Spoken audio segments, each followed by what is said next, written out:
semuanya, di sini aku akan jelasin ke kalian tentang project IoT aku nih. Yang pertama, di sini aku akan menggunakan FreeRTOS sebagai sistem operasi real time. Nah, fungsinya RTOS ini untuk mengatur berbagai mode nyala LED dan memberikan kendali melalui tombol. Nah, di sini pertama-tama kita akan melakukan praktikum di mana melalui kode itu LED ini akan dinyalakan dari arah kanan ke kiri.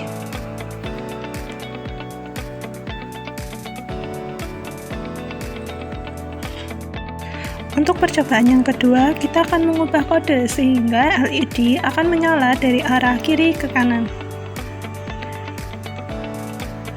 Nah, setelah ini kita akan melakukan percobaan dengan menggunakan suatu tombol untuk mengendalikan nyalanya LED.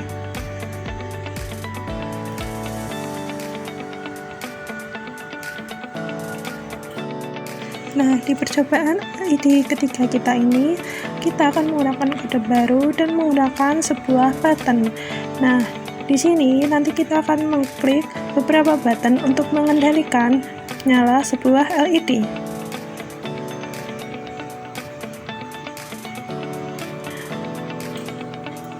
LED menyala dari kiri ke kanan. Ketika kita klik tombol tengah, LED akan menyala dari tengah, kanan, kemudian kiri. Kemudian di pojok kiri kita klik, LED akan berkedip, dan saat kita klik di pojok kanan, LED akan menyala dari kanan ke kiri. Yang terakhir, di sini saya menggunakan potentiometer sebagai komponen input untuk mengontrol 3 buah LED. Cara kerjanya, saat saya memutar tuas potensio, nilai tegangan yang masuk akan dibaca oleh pin ADC. Pada SP32, nilai tersebut kemudian dikonversi menjadi data digital yang diolah melalui Arduino IDE untuk menyalakan LED secara bergantian.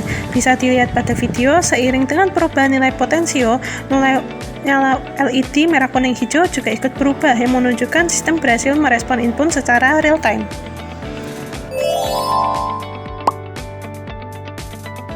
Dalam praktikum ini, saya akan membangun sistem IoT secara sederhana berbasis Bluetooth. Langkah pertama, saya mengkonfigurasi ESP32 agar berfungsi sebagai server komunikasi untuk mengirimkan data sensor suhu secara real time ke perangkat Android. Selanjutnya, saya mengimplementasikan fungsi kendali dua arah. Di sini saya mendemonstrasikan bahwa sistem tidak hanya mengirim data, tetapi juga menerima input. Saat saya mengetikkan perintah pada aplikasi terminal di HP, ESP32 akan memproses data tersebut secara serial untuk memicu high atau low pada pin LED, sehingga LED dapat dikontrol secara nirkabel sesuai dengan instruksi yang saya berikan.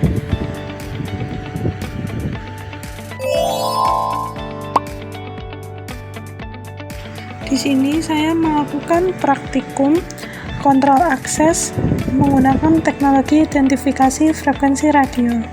RFID dihubungkan ke ESP32 melalui bus komunikasi SPI untuk proses pembacaan data. Saat kartu identitas didekatkan kepada reader, sistem melakukan ekstraksi UID yang bersifat unik untuk setiap kartu. Hasil pemindaian ditampilkan secara real-time melalui serial monitor pada laptop. Sistem ini terintegrasi dengan modul relay dan LED sebagai indikator visual yang berfungsi untuk mensimulasikan pembukaan kunci elektrik atau aktivasi perangkat setelah kartu terverifikasi.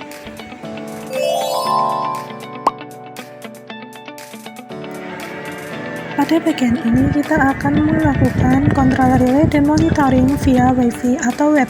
Pada bagian ini praktikum berfokus pada integrasi perangkat keras antar muka melalui jaringan lokal. Di sini pada aktivasi relay terlihat menggunakan modul relay yang terhubung ke ESP32. Praktikum ini mensimulasikan kontrol beban arus tinggi seperti lampu rumah menggunakan sinyal rendah dari microcontroller. Pada layar laptop terlihat dashboard kontrol seperti yang digunakan untuk memicu status relay pada nirkabel. Penggunaan LED pada breadboard berfungsi sebagai indikator status untuk memastikan bahwa sinyal kontrol telah diterima dengan benar oleh ESP32 sebelum diteruskan ke relay.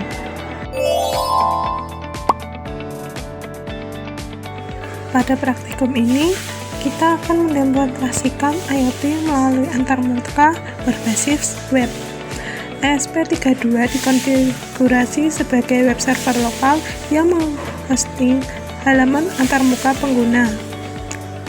GPIO Mapping, halaman web yang menampilkan tombol toggle yang terhubung langsung ke GPIO 32, 33, dan 2 melalui protokol HTTP GET or POST. Setiap perubahan status pada dashboard web akan langsung mengubah kondisi fisik LED pada breadboard secara nirkabel.